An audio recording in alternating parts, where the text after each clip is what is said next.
आज ही के दिन साल 1961 में भारत के एक रणबांकुरे ने विदेश में अपनी वीरता का लोहा मनवाया और बहादुरी और शौर्य की एक ऐसी इबारत लिखी जो आज तक मिलिट्री हिस्ट्री में पढ़ाई जाती है। हम बात कर रहे हैं मरणोपरांत परमवीर चक्र से सम्मानित कैप्टन गुरबचन सिंह सलारिया, जिन्होंने अपने 40 सैनिकों के साथ 150 से ज्यादा उग्रवादियों पर सीधा हमला कर उन्हें मार भगाया था और इसी क्रम में वीर गति को प्राप्त हुए थे। नमस्कार, मैं हूं अभिषेक और आप देख रहे हैं इंडिया इनसाइट्स।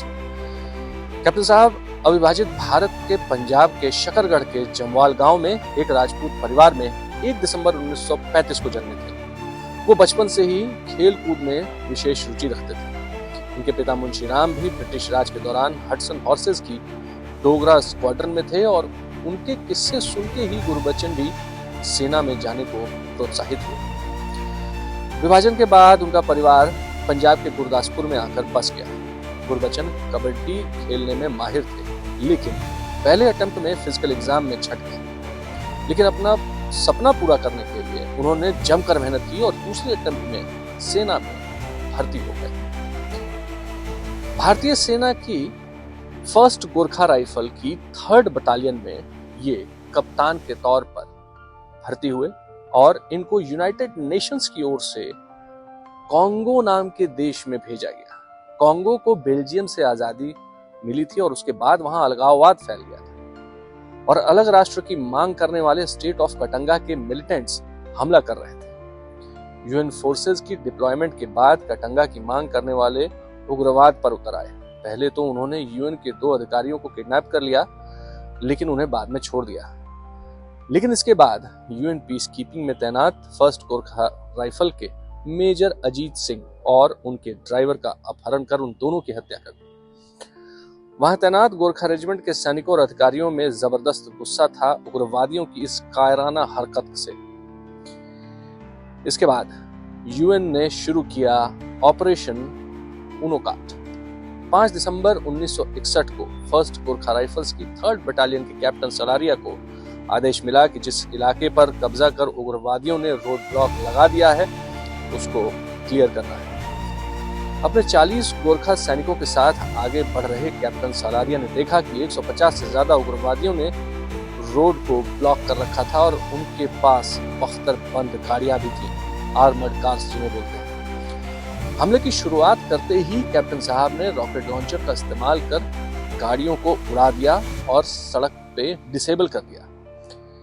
इस हमले से मिलिटेंट तिलमिला उठे और तितर बितर हो गए। कैप्टन सलारिया को पता था कि दुश्मन की संख्या उनसे 4 गुना ज्यादा है, सो उन्होंने सोचा कि तितर बितर हुए मिलिटेंट्स को इससे पहले कि संभलने का मौका मिले, जबरदस्त हमला कर दिया जाए। उस रोड पर सीधा आमने सामने का हमला करना था और गोलियों से बचने के लिए कोई ओट भी नहीं थी। लेकिन बिना इन सब की परवाह किए कैप्टन सलारिया आगे बढ़े और इतनी तेजी से आगे बढ़े कि दुश्मन को पता ही नहीं चला कि कब पूरी 40 सैनिकों की टुकड़ी उनके बेहद करीब पहुंच गई। इतने करीब पहुंच गई कि अब लड़ाइयां गोलियों की जगह खुखरी से होने लगी। वीर गोरखाओं ने दुश्मनों को अपने वॉर क्राई जय मां काली आयो गोरखाली से और अपनी चमचमाती खुखरियों से स्तब्ध कर दिया था। मिलिटेंट्स का सामना पहली बार ऐसे रणबांकुरों से हो रहा था। कैप्टन सलारिया और उनके 40 सैनिकों ने उसी वक्त 40 से ज्यादा मिलिटेंट्स को खुखरी से ही काट डाला। इस हमले की विभत्सता से मिलिटेंट डर गए और भाग खड़े हुए।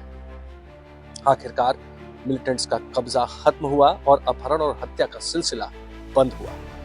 लेकिन इस आमने सामने की लड़ाई में कैप्टन सलारिया को 2 गोलियां उनके गले में लग गई। उन्हें तुरंत एम्बुलेंस से एयरपोर्ट भेजा गया ताकि एयरलिफ्ट करके किसी अच्छे अस्पताल भेजा जा सके, लेकिन अत्यधिक खून बह जाने की वजह से उन्हें बचाया नहीं जा सका और भारत ने एक शूरवीर खो दिया।